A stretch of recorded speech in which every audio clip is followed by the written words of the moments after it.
Please welcome to the stage Kathleen Koch, contributing editor at The Hill, joined by Senator Maggie Hassan of New Hampshire and Senator Katie Boyd Britt of Alabama. Good morning. Good morning. Senators, I'll give you all a moment to wipe away the tears. It's very hard to watch. And before we get started, I do think it's important that we define what we're talking about, because women in pregnancy and as new mothers can face really a multitude of mental health issues. For instance, before pregnancy, there are women who may have pre-existing conditions, have bipolar disorder, could have schizophrenia, substance use disorder. They become pregnant and then their conditions worsen. And then there are women who experience issues during pregnancy, like anxiety. We had a member of my family who had a miscarriage. She became pregnant 3 months later and then had terrible anxiety in that first trimester. She was just so terrified she would lose the baby again. And then there's what most people think about, I think, after the delivery, right? Postpartum depression. But then there's also PTSD. You know, women can have trauma during birth. So, I'm just so glad to have the two of you here. You've been such champions when it comes to helping women, new mothers, pregnant women. I'd like to ask you both, what are you most concerned about right now when it comes to maternal mental health in the United States? Look, first of all, Kathleen, thank you for having me, and it's great to be here with my colleague, Katie Britt, and good morning, everybody. Look, we know that the leading cause of maternal death, or two of the leading causes, are mental health, postpartum depression, and so we also know that there are more and more birthing units closing. It's harder and harder for women to get expert labor and delivery care or expert care when they have an obstetric emergency. And we know it's harder and harder for women in this day and age, especially pregnant women who already have a child or two, to actually make the time to get to all those pre-birth appointments. So there's a lot of work to do to coordinate care, to remove the stigma of being pregnant and having mental illness, or having just given birth and having postpartum depression, or being pregnant and having addiction, and having healthcare providers who know how to treat you for the addiction while you're pregnant. So there's just a lot of work to do. The United States has unacceptable rates of maternal mortality and morbidity, and we have to change that. Senator Britt, what worries you most? Yeah, well, Kathleen, thank you for hosting us. It is an honor to be sitting alongside Maggie here, and I think it is so important that we continue to talk about this in a bipartisan way, because this is not a Democrat or Republican issue, this is an American issue. And I think what worries me most is that we're not talking about it, which is why I am so proud to be engaged in this dialogue. We have to let women know what actually may happen during pregnancy, after pregnancy. We have to talk about it in a way, as Senator Hassan said, that destigmatizes these things. And it's not just about the women, it's about the women's support system as well. It is about letting the people around her that love her, her husband, her parents, siblings, children, kind of sort of know the different things that a woman could be going through. And so I think that general awareness, participating in the conversation, raising the bar about that across the country is critically important. And then some of the things that she just said, I was proud to partner with Senator LaFonza Butler on NIH Improve Act.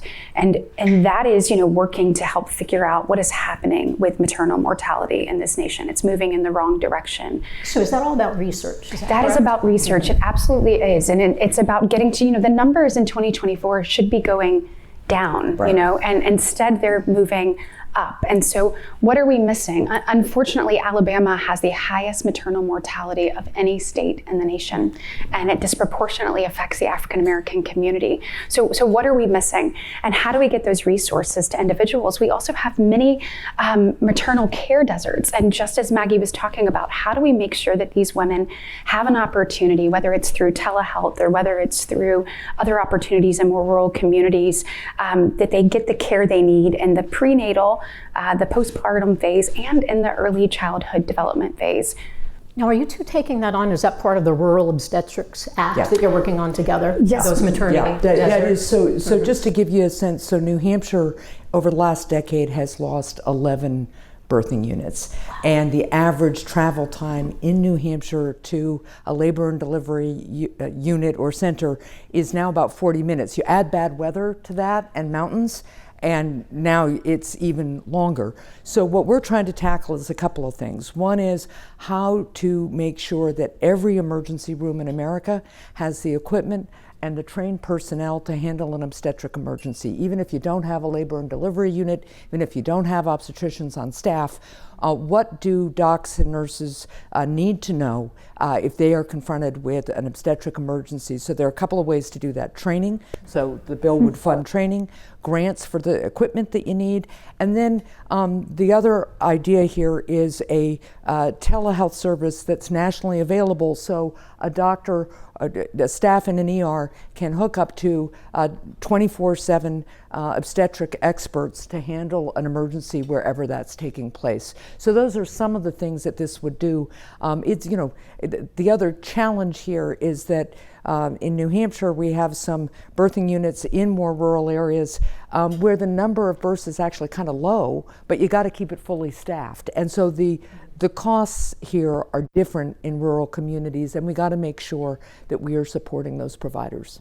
So you're saying if a pregnant woman anywhere in the U.S. has, suddenly needs to rush to the hospital, many hospitals wouldn't know what to do with her if they didn't have a labor and delivery unit? I would never want to say they wouldn't know what to do with her, but if your area of expertise is not obstetrics or gynecology, and you don't have a lot of experience delivering babies and you're presented with a complex obstetric emergency, we know that there are experts who really can save women's lives in these moments, but you have to know the latest techniques and you have to have the right equipment. You do, and you mentioned earlier anxiety during pregnancy. So imagine being one of these women who she is saying is 40 minutes away, or in Alabama, maybe over an hour away from that.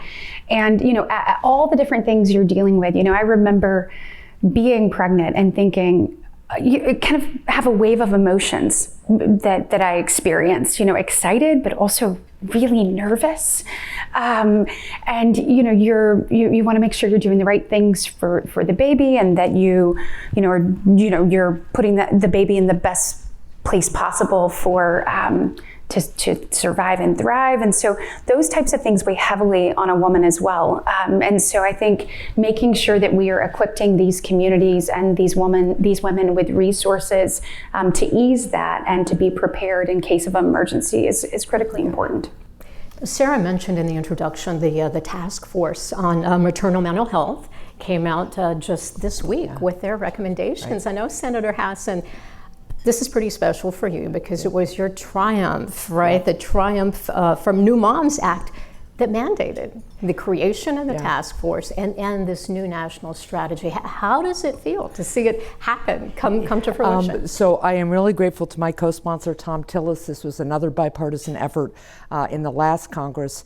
And the report is really important because it gives concrete steps that we can take to really address some of the gaps in maternal health care around the country, including mental health and high-risk pregnancies.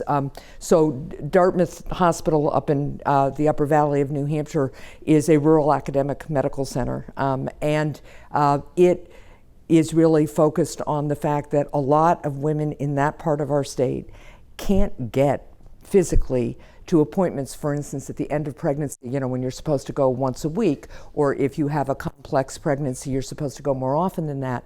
But if Medicaid dollars or private insurance dollars can be used to buy devices so women can do telehealth appointments, or provide transportation, or get some other kind of mobile and telehealth care, we can make really great strides, both for so-called physical conditions. And I will stop here and say, I am looking forward to the day when we stop talking about mental health as something separate from physical health. It is all connected, right?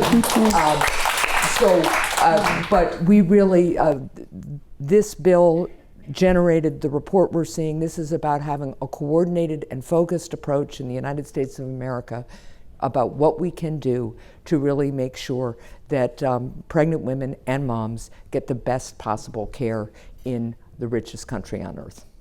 That's right. One of the major amazing. policy successes in this space was the passage of the American Rescue Plan Act in 2021 that allowed states to extend the Medicaid postpartum coverage. I assume most of you know it used to be, it was 60 days. 60 days was all they gave. And then as a result of this act, it was extended out to a year. And then there was a measure that passed in 2023 that made that where it wasn't going to expire, it was supposed to sunset in 2027, but now this will continue. And of all the states in the country, I think we have 46, right? 46 that are signed on. So that's a major accomplishment and very exciting. But Senator Britt, I wanted to ask you, because in the recommendations of the task force, there's a pretty big ask. They would like to see paid family leave, universal child care. What do you think? I mean, you stated the situation that Alabama's facing. It's a crisis. So can you support measures that broad, that sweeping? You know, obviously the devil's always in the details. But when you think about childcare, that's something in particular that I'm working on right now, trying to find a pathway forward where we create opportunity, but not an entitlement. I mean, I go back to my own life and my own just issues that I've dealt with or challenges that I've faced or that my sisters had or whatnot. I mean, I remember being in law school. So I went back to law school with a newborn and an 11-month-old. On the scale of bad ideas I've had in my life, and I have had a few, that one is number one. And then the moment, as I was trying to do that, I remember having, a 6-month-old that the daycare called and said, he's sick, you have to come get him. And I thought, well, I can't miss torts. So you know what happened? My son laid on the ground right there on a blanket in my torts class. And thank goodness my professor let me do that. But then when I saw childcare moving into the professional life, it was so expensive. I mean, it was $1,785 a month for my 2 children in Birmingham, Alabama, and this was 13 years ago.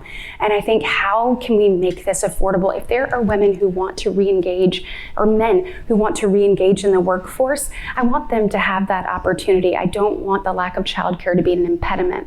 It also goes back to what we're talking about in states like Alabama. They recently, the legislature just passed an effort to try to make a dent in this. One thing we've done really well is first-class pre-K. It's actually been #1 in the nation, and free first-class pre-K, and we continue to expand that. So we have a lot of work to do. I want to be a part of the conversation. I understand how it impacts families, impacts women, and I think we have to do it in a way that's responsible, that can allow us to continue to do it, particularly in the financial situation we're in the country. And I will just note, there is a bill that would limit, for instance, would cap a family's expenses for child care to 7% of their income, right? Which is a way that you have a sliding scale. The wealthiest folks don't have the entitlement because they don't need it, but it's a way of investing in child care. There are other bipartisan discussions and teams going on about this. So these are in the works. They are in the works, yet. right? And I am working on some stuff right now too. The 7% bill is introduced, led by Senator Murray, and my team will tell me who else is on it if I ask them. But I will say, listening to Katie, I am just struck by both how unusual it is to have 2 children under a year old in law school, but how similar, but how many stories that resonate like this. I was thinking about the Medicaid coverage piece. When I had our second child, I had had a miscarriage between the 2, which had been a devastating 12-week unexpected event. I had a son with severe disabilities, which had been a very traumatic experience. And, I wasn't allowed to lift more than my baby girl with a son who couldn't walk for 6 weeks, right? And so women are in these positions all the time. I'm blessed with a wonderful, caring family and everybody pitched in, but But these experiences happen day in and day out all over our country. And there is no reason that we can't have a coordinated, thoughtful way to help moms and their children at this most critical stage. Yeah, and that's one thing, so I'm working on a bipartisan proposal to engage in the childcare space because I feel very passionately about it. I'm on a number of levels. And also I have just introduced alongside Marco Rubio and Kevin Kramer, the Moms Act. And the thought behind that is how can we support these moms in the prenatal, postnatal, and early childhood development stage? How do you know what resources? I sincerely remember, I was living away from my family. I was in New England. So up your neck of the woods. I have family in Alabama, so. This is good. But I remember being away from everybody and finding out I was pregnant and kind of sort of not knowing what to do next. And then also remember looking at my baby girl in the hospital and thinking, wait a second, you're gonna send me home with her? What am I supposed to do? And so just those resources, parenting classes, or there's a grant proposal in it. How do we make sure that these women can have cribs or diapers, or what mental health support? So it's a three-pronged, three-titled piece of legislation. But really, the goal is how do we make sure that women know what resources are out there and they're able to take advantage of them to support them through this journey? Because I think that's essential, and I don't think it's something we're doing right now. We're not doing it well. Senator Hassan, you're working on the Healthy Moms and Babies Act. You've introduced that with Senator Grassley. What would that do? So that's, again, a look at how do we provide coordinated care for pregnant women and moms. And it's with Senator Grassley, we are looking at investing in a way that Medicaid could reimburse for the care coordination, especially for pregnant women who have complex medical needs, but really for any pregnant mom, really to have a maternal health home.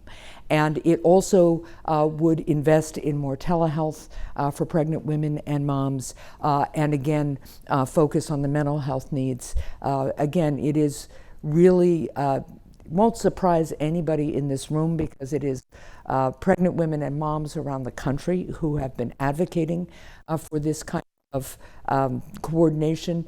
But we really have a healthcare system that doesn't really address mental health, especially for pregnant women and new moms. And if you look at the data that's out, Maggie is exactly right. It's 23% of maternal mortality is due to mental health.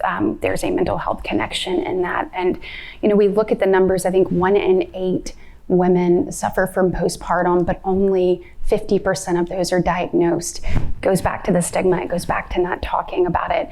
And so I think we have to do better, particularly in this mental health space, and let people know that mental health is physical health, and all of it is tied into one. And that there are resources out there, and while we don't have enough people in the mental health workforce, telehealth can be a major bridge here. And that's one of the things, just making sure that pregnant women and new moms have devices, mobile devices that they can use to connect to telehealth. Sounds like a very straightforward thing, but it's really, there's a gap there, and it would make a big difference. Is it just me, or is Congress, though, paying more attention now than ever before to women's health issues and acting on them? You did get pretty speedy passage of the Triumph Act. Are you encouraged, or are you frustrated that we've had to reach this crisis point, right? A crisis point before we saw this kind of action? I think this has been an ongoing challenge and problem in our country for a long time. But I will say that having, about 25 women in the United States Senate that's what I'm talking about. And bipartisan women's dinners where we all look at each other and say, have you looked at this data? This is outrageous.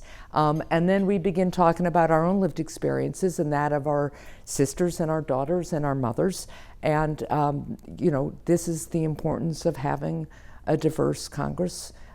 It's the importance of moms speaking up and pregnant women speaking up and of advocacy around the country. This doesn't happen just because a bunch of women senators sit around at dinner. It happens because people talk about their lived experience. They're brave enough to share mental health challenges. They push back at the stigma, and they insist that we focus on the things that we all know a lot about just from our lives. Yeah, I'd say both. One of the things, my most frustrating thing after being here for 16 months, or the thing I was most surprised about, is just that this place is not working the way that it could and should for the American people. I think there are so many of these incredible ideas, many of which you've heard up here, and a lot of them don't get to see the floor, and we don't get to have that debate in front of the American people, and then the American people lose as a result.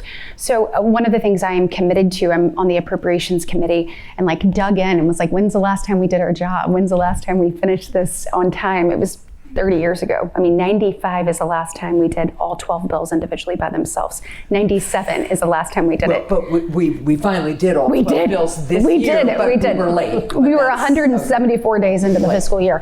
But I want us to see it work. So I have a level of frustration there, but I have great hope because I work with really good people, a lot of really good people on both sides of the aisle that I know want to see things better. They want to do better. They want to be better. They want to make a difference for the country. And I think where we share a common goal as Democrats and Republicans, even if we have a different idea of how we achieve that goal, I think it is incumbent upon us to sit at the table and figure out a path forward. And I think that's what you're seeing right here. And this is too critical of an issue for any of us to walk away from the table. So we're going to keep going. I promise you, right this one, and make a difference. Absolutely. And we are hearing the same thing from constituents, regardless of what states we represent.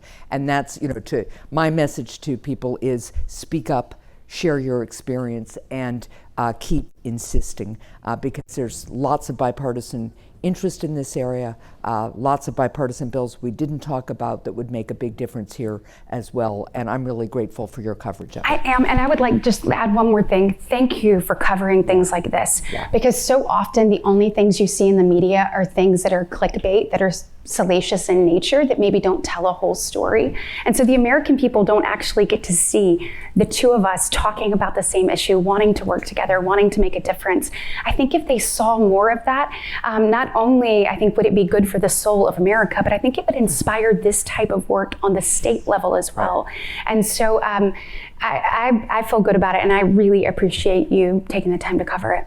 Same here. Thank you for the rare show of bipartisanship. I think we'll all agree we need a lot more of it. So Senator Maggie Hassan of New Hampshire, Senator Katie Boyd Britt of Alabama, thank you. Thank you so much.